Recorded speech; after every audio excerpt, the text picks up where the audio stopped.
अस्सलाम वालेकुम, मैं हूं इश्तियाक गोंदल। आप मेरा यूट्यूब और फेसबुक चैनल देख रहे हैं, देखने का बहुत शुक्रिया। आज जब आर्मी चीफ की चेंज ऑफ कमांड थी तो उस वक्त साबिक army chief general Qamar Javed Bajwa ने कहा था कि मैं करीब गुमनामी में चला जाऊंगा लेकिन फौज के साथ मेरा रूहानी ताल्लुक अब बरकरार रहेगा। अब देखना यह है कि ये जो बात थी, उन्होंने कहा कि मैं गुमनामी में चला जाऊंगा, इसका क्या मकसद था, क्या मतलब था, क्या पस मंजर थी और किन वजूहात की वजह से साबिक आर्मी चीफ को इस तरह का बयान देना पड़ा। और जब से उन्होंने ये बयान दिया है, हर जगह के ऊपर तबसरा हो रहा है और लोग जो है मुख्तलिफ से जो है अपना अपना तज्जिया दे रहे हैं, अपना अपना जो इज़हार ख्याल कर रहे हैं, रद्द अमल दे रहे हैं, अपना अपना नुक्ता नजर दे रहे हैं। कुछ लोगों का यह ख्याल है कि साबिक army chief general Qamar Javed Bajwa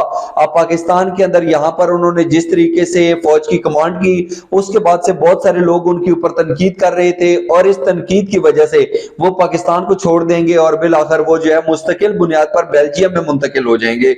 लेकिन दूसरी तरफ कुछ लोगों का यह ख्याल है कि जिस तरीके से रजीम चेंज के हवाले से साबिक army chief general Qamar Javed Bajwa का नाम लिया जाता है, या जिस तरीके से इमरान खान उनके ऊपर तनकीद करते हैं और जो इमरान खान के बड़ी तादाद के अंदर फॉलोअर्स हैं वो जिस तरीके से साबिक army chief general Qamar Javed Bajwa को शक की निगाह से देखते हैं, उनके ऊपर डाउट करते हैं, तो ये चीज जो है साबिक आर्मी चीफ के लिए नाकाबिले कबूल है। इसलिए वो यहां पर नहीं रहना चाहेंगे और यहां से बिल आखिर वो चले जाएंगे या वो अपने आप को घर की चार दीवारी तक महदूद कर लेंगे। वो इस तरीके से शायद फिर कभी पाकिस्तानियों को नजर ना आए। ये बजाहिर तो बातें हो रही हैं लेकिन इनके अंदर कोई हकीकत नहीं है, बल्कि हकीकत यह है कि पाकिस्तान के साबिक army chief general Qamar Javed Bajwa को अपने ही महकमे के तरफ से मुमकिन तौर के ऊपर कुछ महकमाना पाबंदियों का सामना है। अब बजाहिर मैंने ये बात क्यों की, इसका पस मंजर क्या है और इस चीज के ऊपर कैसे यकीन कर लिया जाए कि साबिक आर्मी चीफ जिन्होंने 44 साल पाक फौज के अंदर गुजारे,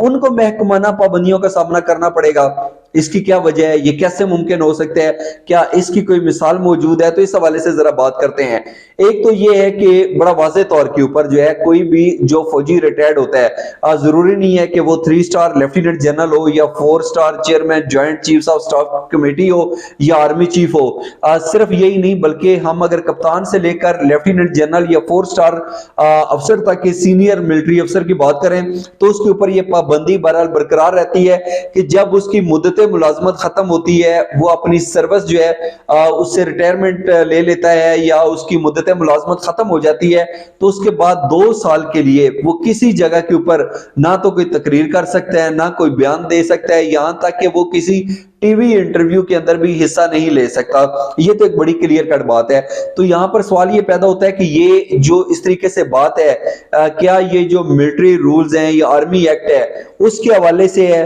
तो इसका जवाब नफी में। आर्मी एक्ट के अंदर तो इस तरह की कोई बात नहीं है, लेकिन फौज के कुछ अपने कायदो ज़वाबित होते हैं, उसके अंदर अलबत्ता ये बात जरूर है कि कोई भी फौजी अफसर जो रिटायर्ड हो रहा है वो 2 साल के लिए किसी जगह के ऊपर बयानात नहीं दे सकता, तकरीर नहीं कर सकता और किसी इंटरव्यू के अंदर जो है वो शामिल नहीं हो सकता। लेकिन अब हमने देखा कि जिस तरीके से साबिक army chief general Qamar Javed Bajwa के अहसासों के हवाले से अमन नूरानी साहब ने एक स्टोरी की, तो उसके ऊपर डेफिनेटली जिस तरीके से जनरल बाजवा के हवाले से बहुत सारे लोगों ने तनकीद भी की, इख्तलाफात भी उठे, सोशल मीडिया के ऊपर एक लंबी चौड़ी डिस्कशन का आगाज हो गया। अगर किसी की जात के ऊपर तनकीद की जाए, इल्जामात लगाए जाए और उसके ऊपर 2 साल के लिए पाबंदी हो तो फिर वो क्या करे? तो अमूमन ये होता है कि वो अपने किसी क्लोज जो साफी होता है, कोई दोस्त होता है, उसके जरिए पैगाम पहुंचाया जाता है और वो ये कहता है कि मेरी उनसे बात हुई और उनका ये नुक्ते नजर था, ये उन्होंने ये कहा या ये वाली जो इल्जामात हैं इसके अंदर कोई हकीकत नहीं है क्योंकि शायद कुछ और है और उन्होंने इस तरीके से कहा वगैरह वगैरह। तो इस तरीके से चीजों को क्लियर कर दिया जाता है, लेकिन वो शख्स खुद कभी भी आकर टीवी के ऊपर इंटरव्यू के अंदर इस तरीके से बात नहीं करता। फिर यहां पर सवाल ये पैदा होता है कि अगर कोई शख्स कानून की खिलाफ वर्जी करता है, यानी कि अपने जो उसके कायदो ज़वाबित हैं उसकी खिलाफ वर्जी करता है, तो फिर क्या होता है,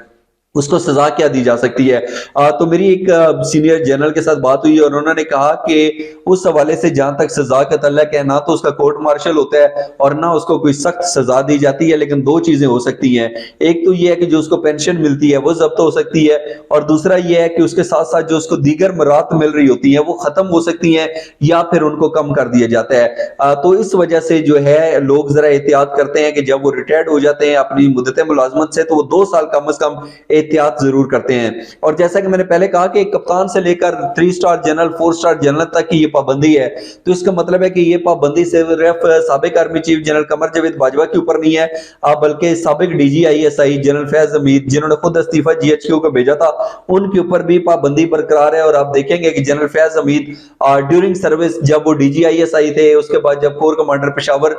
भी तैनात हुए, वो खबरों में रहे, लेकिन अब वो आपको ना तो किसी जगह के ऊपर तकरीर करते हुए नजर आएंगे, ना बयानात देते हुए नजर आएंगे, ना आपको टीवी इंटरव्यूज के अंदर नजर आएंगे, क्योंकि 2 साल के लिए बहरहाल उन्होंने इस पाबंदी के ऊपर अमल करना है। और यही वजह है कि वो भी इस तरीके से मंजर आम से आपको गायब दिखाई देंगे। तो जो साबिक army chief general Qamar Javed Bajwa ने बयान दिया कि मैं अनकरीब गुमनामी में चला जाऊंगा, तो उसका मतलब यही था कि जब वो आर्मी चीफ थे तो DGISPR की तरफ से प्रेस कॉन्फ्रेंस के अंदर उनका बार बार जिक्र आता था। फिर जब वो मुख्तलिफ जगहों के ऊपर दौरे करते थे, मुख्तलिफ गैरिजन्स का दौरा करते थे, या जैसे सैलाब मुतासरीन के इलाकों को उन्होंने दौरा किया, या किसी जगह के ऊपर कोई इफ्तिताह होता था, या किसी भी जगह के ऊपर वो जाते थे, तो वो यकीनी तौर के ऊपर मुख्तलिफ मीडिया चैनल्स की हेडलाइंस बन जाती थी। अब वो आर्मी चीफ नहीं रहे, तो डेफिनेटली उनकी कोई कवरेज, कोई खबर तो होगी नहीं, तो ऑटोमेटिकली क्या होगा कि वो गुमनामी में चले जाएंगे। तो इस बात का यही मकसद था जिसको बढ़ा चढ़ाकर इतना बयान किया गया और कहा गया कि जनरल कमर जावेद बाजवा तो जो है वो बेल्जियम जाने वाले हैं। इससे पहले अगर आपको याद हो तो पाकिस्तान के जो साबिक आर्मी चीफ है जनरल इशफाक परवेज कियानी, उनके ऊपर भी इसी तरीके से इल्जामात लगाए गए और कहा गया कि उन्होंने के ऑस्ट्रेलिया के अंदर जजीरे हैं, वो पाकिस्तान छोड़कर चले गए, यहाँ पर ये आते हैं, आर्मी चीफ तक चले जाते हैं और फिर मुल्क ही छोड़ देते हैं। लेकिन चेंज ऑफ कमांड के अंदर जनरल इशफाक परवेज कियानी भी मौजूद थे और जनरल रहील शरीफ भी मौजूद थे। तो ये इस चीज का सबूत है कि ये जो है 2 साल के लिए पाबंदी का सामना करना पड़ता है। और यही वजह है कि बज़ाहिर ऐसा लगता है कि वो आर्मी चीफ रिटायर्ड होने के बाद जो है गुमनामी में चला गया, पता नहीं कहाँ गायब हो गया, और ये वो, जबकि हकीकत उसके बरक्स होती है। तो सुनी सुनाई बातों के ऊपर कभी कान नहीं धरने चाहिए, कभी अफवाहों के ऊपर यकीन नहीं करना चाहिए। और अब जैसा कि मैंने कहा कि 2 साल के लिए पाबंदी है, तो इसकी मिसाल क्या है? इसकी मिसाल ये आपको याद होगा, जब पाकिस्तान के साबिक आर्मी चीफ जनरल रहील शरीफ की मुद्दत मुलाजमत खत्म हुई थी, तो उनके उम्मत मुसलमा का जो एक बैन अल-अक़वामी इत्तेहाद था, उसकी सरबराही उन्होंने करनी थी। तो ऐसा नहीं था कि यहाँ पर उन्होंने आर्मी चीफ की जो है वो जो कमांड स्टिक थी वो जनरल कमर जावेद बाजवा के उन्होंने हैंड ओवर की, अगले दिन जो है वो सऊदी अरब रवाना हो गए। ऐसा नहीं था। जो कायदे ज़वाबित होते हैं उसको फॉलो करना पड़ता है, उन्होंने फॉलो किया। उन्होंने GHQ से बाज़ाब्ता तौर के ऊपर NOC लिया, क्लियरेंस हुई, और उसके बाद वजारत दिफा ने उनको NOC क्लियर किया, और बाद में अभी वो हमें उम्मत मुसलमा के कमांडर नजर आते हैं। और इसके साथ साथ अगर कोई शख्स फौज से रिटायर्ड होता है लेकिन उसने फौरी तौर के ऊपर सियासत का आगाज करना है, तो फिर जो है वो GHQ को लेटर लिखता है, उससे एक NOC लेता है, और उसके बाद उसको सियासी के जो एक्टिविटीज होती हैं वो जारी रख सकता है, लेकिन उसके लिए NOC लेना जरूरी है। इसी तरीके से अगर कोई टीवी इंटरव्यू देना है, मिसाल के तौर के ऊपर